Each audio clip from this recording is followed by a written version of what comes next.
오늘 본문의 말씀은 예수님께서 갈릴리 맞은편 거라사인의 땅에 내려오셔서 한 귀신 들린 사람의 삶을 완전히 변화시키시는 놀라운 사건을 기록하고 있습니다. 거라사인의 땅에서 벌어진 이 사건은 단순히 치유의 사건의 이야기가 아니라 예수님께서 우리를 절망 가운데 구원하시고 증인의 삶으로 부르시는 은혜의 메시지입니다. 오늘 이 말씀을 통해서 예수님의 능력이 우리의 삶에 어떻게 역사하시는지를 함께 살펴보기를 원합니다. 오늘 본문에서 등장하는 귀신 들림의 사람의 모습은 극도의 절망과 속박 속에 갇힌 한 인간의 모습을 생생하게 보여주고 있습니다. 그는 정상적인 사회생활을 하지 못하고 사람들과 어울리지도 않으며 무덤 사이에서 홀로 살아가고 있습니다. 무덤은 죽음을 상징하는 장소로 그는 살아있으나 마치 죽은 자처럼 외롭게 존재하고 있었습니다. 이는 단순히 사회적 소외를 의미하는 것이 아니라 그의 영혼 깊은 곳에서 어딘가 절망 속에 갇혀 있음을 보여주고 있는 것입니다. 또 이 사람은 단순히 정신적인 문제가 있는 것이 아니라 귀신의 지배를 받고 있었습니다. 29절 하반절 말씀입니다. 귀신이 가끔 그 사람을 붙잡았으므로 그를 쇠사슬과 고랑에 매어 지켰을 때 그 맨 것을 끊고 귀신에게 몰려 광야로 나갔더라.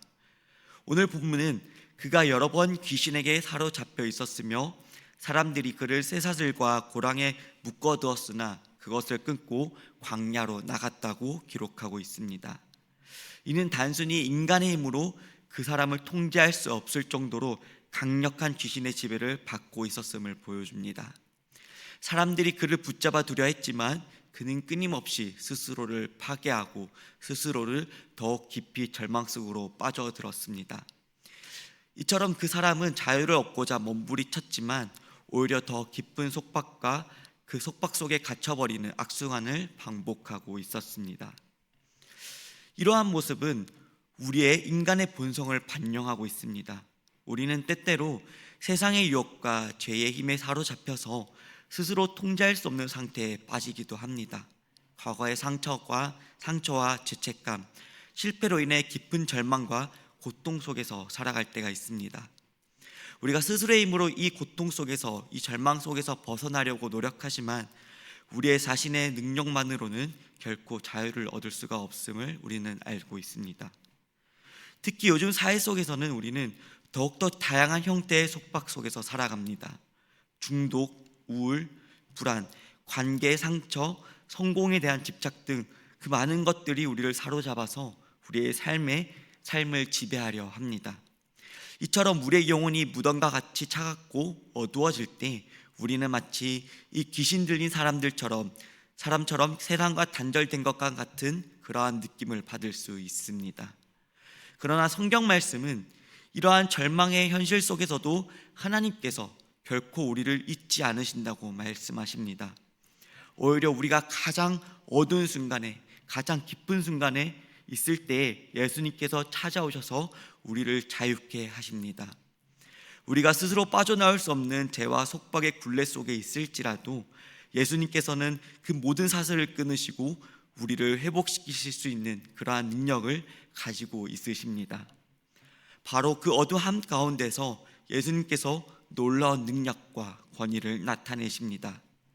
앞서 살펴본 바와 같이 귀신 들린 사람은 인간의 힘으로 결코 벗어날 수 없는 속박과 절망 속에 갇혀 있었습니다. 스스로 통제할 수도, 주변 사람들이 그를 온전히 도울 수도 없는 상태였습니다. 그러나 예수님께서는 단 한마디의 말씀으로 그의 인생을, 그의 삶을 완전히 변화시키십니다. 예수님께서는 귀신 들린 사람에게 다가가 더러운 귀신아 나오라 라고 명령하십니다. 이 말씀은 단순한 선언의 말씀이 아니라 예수님의 절대적인 권위가 담겨있는 능력의 말씀인 것입니다.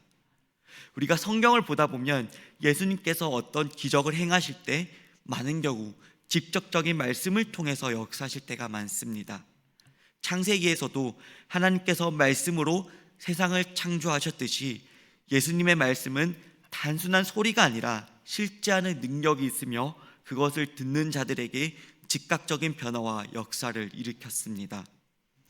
여기서 중요한 점은 예수님께서 귀신을 쫓아내실 때 복잡한 의식을 행하시거나 긴 기도를 하신 것이 아니라는 것입니다. 단 한마디의 말씀으로 귀신은 즉각적으로 반응하였습니다. 이것은 예수님께서 단순한 선지자나 치유자가 아니라 신적인 권위를 지닌 하나님의 아들임을 증거하는 장면인 것입니다. 귀신은 예수님을 보자마자 두려움에 사로잡혀 그 앞에 엎드립니다. 그리고 이렇게 외쳤습니다. 28절 말씀입니다. 예수를 보고 부르짖으며 그 앞에 엎드려 큰 소리로 불러 이르되 지극히 높으신 하나님의 아들 예수여, 당신이 나와 무슨 상관이 있나이까? 당신께 구하오니 나를 괴롭게 하지 마옵소서 하니. 이 장면이 매우 중요한 장면입니다.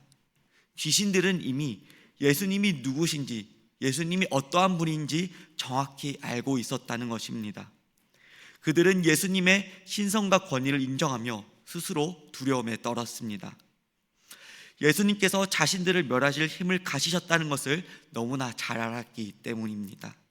그리고 그들은 예수님께 항복할 수밖에 없었습니다.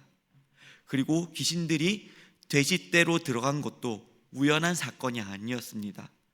예수님께서 이것을 허락하셨다는 점에서 하나님께서 모든 악한 세력조차 자신의 계획 속에서 다스리고 계심을 보여주고 있습니다. 귀신들은 예수님의 허락 없이는 그 아무것도 할 수 없었습니다. 이것은 우리의 삶에서도 마찬가지입니다. 우리를 위협하는 많은 어려움과 시험이 있을지라도 하나님께서 여전히 우리의 삶을 다스리고 계시며 하나님의 권위 아래 모든 것이 통제되고 있음을 우리는 믿고 의지하고 나아가야 합니다. 이제 귀신 들린 사람은 예수님의 능력으로 완전히 변화되었습니다. 불과 얼마 전까지 무덤 사이를 떠돌며 소리를 지르고 쇠사슬을 끊고 다녔던 그가 이제는 예수님의 발 앞에 온전히 앉아 옷을 입고 정신이 온전한 상태로 있습니다. 이는 단순히 외적인 변화가 아니라 그의 영혼 깊은 곳에서부터 일어난 근본적인 회복을 의미하는 것입니다. 그는 이제 더 이상 과거의 어둠 속에 살지 않습니다. 예수님의 능력으로 완전히 자유롭게 된 그는 온전한 정신을 되찾았고 정상적인 인간의 삶을 다시금 살 수 있는 존재로 변화되었습니다. 여기서 우리는 예수님께서 단순히 우리의 문제만을 해결해 주시는 분이 아니라 우리를 근본적인 것을 변화시키시고 우리의 새로운 삶을, 새로운 인생을 허락하시는 분임을 알 수 있습니다. 우리의 상처와 죄책감 그리고 두려움이 아무리 크더라도 그것이 예수님께서 우리를 사랑하시는 것보다 더 클 수 없습니다. 예수님만이 우리를 온전히 회복시키시며 우리를 새로운 삶을 살아갈 수 있도록 인도하시는 분이라는 것입니다.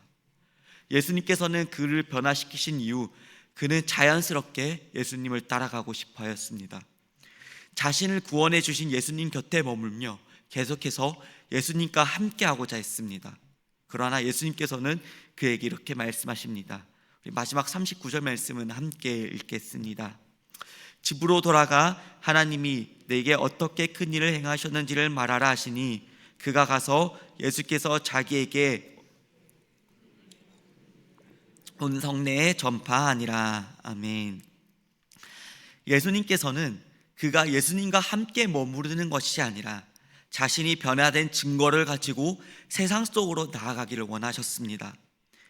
그는 단순한 기적을 경험한 사람이 아니라 하나님의 은혜를 증거하는 증인의 삶으로 부름받은 것입니다. 이에 그 사람은 자신의 고향으로 돌아가 예수님께서 자신에게 행하신 일들을 널리 전파하였습니다. 이것은 예수님을 만난 사람들에게 나오는 자연스러운 반응입니다. 참된 회복을 경험한 사람은 그것을 숨길 수가 없습니다. 자신이 받은 은혜와 사랑을 주변 사람들에게 나누고 싶어지며 자신의 변화된 삶을 통해서 예수님의 능력을 증거하게 되는 것입니다. 귀신 들렸던 사람은 예수님의 말씀에 순종하여 자신의 고향으로 돌아가 복음을 전했습니다. 예수님께서 행하신 그 놀라운 일이 그의 삶을 통해 자연스럽게 드러난 것입니다. 그는 단순히 말로만으로 전한 것이 아니라 그의 변화된 모습 자체가 강력한 증거가 되었습니다. 사랑하는 법방계 성도 여러분, 이처럼 우리가 예수님을 믿고 변화된 삶을 살아갈 때 그것이 곧 복음의 증거가 되는 것입니다. 우리는 때때로 말로 복음을 전하는 것이 어렵다라고 생각할 때가 있습니다. 그러나 우리의 변화된 삶 그리고 회복된 모습, 예수님을 믿고 나아가는 태도 자체가 강력한 증거가 될 수 있습니다. 예수님께서 우리를 회복시키셨다면 이제 우리는 증인된 삶을 살아가야 하는 것입니다. 단순한 신앙을 개인적인 영역으로만 간직하는 것이 아니라 우리의 삶 속에서 예수님의 능력과 사랑을 나타내는 삶을 살아가야 하는 것입니다. 오늘 하루도 우리의 삶이 예수님의 증거가 되도록 하나님께서 우리에게 행하신 놀라운 일들을 세상에 선포하며 살아가는 하루가 되시길 간절히 소망합니다. 함께 기도하시겠습니다. 사랑과 은혜가 풍성하신 하나님 아버지, 오늘 말씀을 통해 예수님께서 절망과 속박 속에 갇혀있던 한 영혼을 찾아가 주시고 그의 삶을 완전히 변화시키신 그 놀라운 은혜를 깨닫게 하심에 감사드립니다. 우리는 때로는 세상의 유혹과 죄악과 과거의 상처와 실패 속에서 헤어나오지 못할 때가 있습니다. 그러나 예수님께서 우리를 결코 포기하지 않으시고 자유와 회복의 삶으로 초대하심을 믿습니다. 주님, 우리가 예수님의 능력을 의지하고 살아가게 하시고 단순한 신앙생활을 넘어 변화된 삶을 통해 예수님을 증거하는 참된 증인의 삶을 살게 하여 주시옵소서. 주님, 우리를 회복시키시고 새롭게 하시는 예수님의 능력을 날마다 경험하게 하시고 그 은혜를 세상 가운데 전하는 복음의 도구가 되게 하여 주시옵소서. 주님, 오늘 하루도 우리와 함께 하시며 우리의 삶을 다스리시는 예수님의 이름으로 기도합니다. 아멘.